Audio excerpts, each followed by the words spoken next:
वैशाख मास के कृष्ण पक्ष की एकादशी आती है, जिसका नाम है वरुथनी एकादशी। तो सभी लोग बड़े ध्यान से वरुथनी एकादशी की कथा को श्रवण करें। कहते हैं प्राचीन काल में नर्मदा नदी के तट पर मानधाता नाम का एक राजा राज्य किया करता था। वह अत्यंत दानशील तथा तपस्वी था। एक दिन जब वह जंगल में तपस्या कर रहा था, तभी ना जाने वहां पर एक जंगली भालू, आप जानते ना जंगली भालू जो होते हैं जो वन में रहने वाले, वो आ गया और उस राजा का पैर चबाने लगा। राजा पूर्व व्रत अपनी तपस्या में ही लीन रहा। कुछ देर पैर चबाते चबाते भालू राजा को घसीट कर पास के जंगल में ले गया।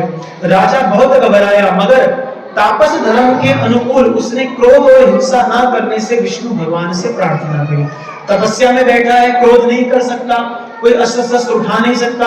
उसने क्या करा, तप में बैठा हुआ है, दिख रहा है उसके पांव को भालू काट रहा है, उसको मार डालेगा, लेकिन उसने हिंसा का मार्ग ना अपनाते हुए उसने क्या किया, भगवान विष्णु की उसने प्रार्थना करी। और जैसे ही उसने भगवान विष्णु को पुकारा, भगवान विष्णु वहां पर प्रकट हो गए और अपने चक्र से उस भालू का वध कर दिया।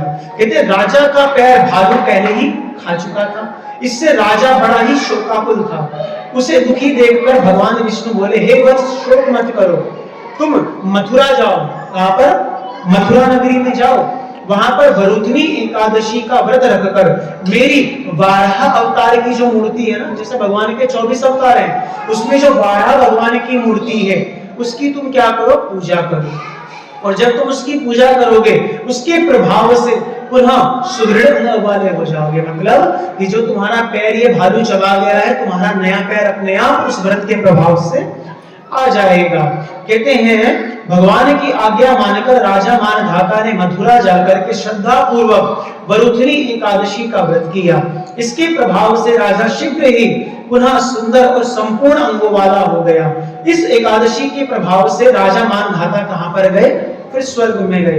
कहते जो भी व्यक्ति भय से पीड़ित हो, उसे वरुथनी एकादशी का व्रत रखकर विष्णु भगवान का स्मरण करना चाहिए। इस व्रत को करने से समस्त पापों का नाश होकर मोक्ष मिलता है।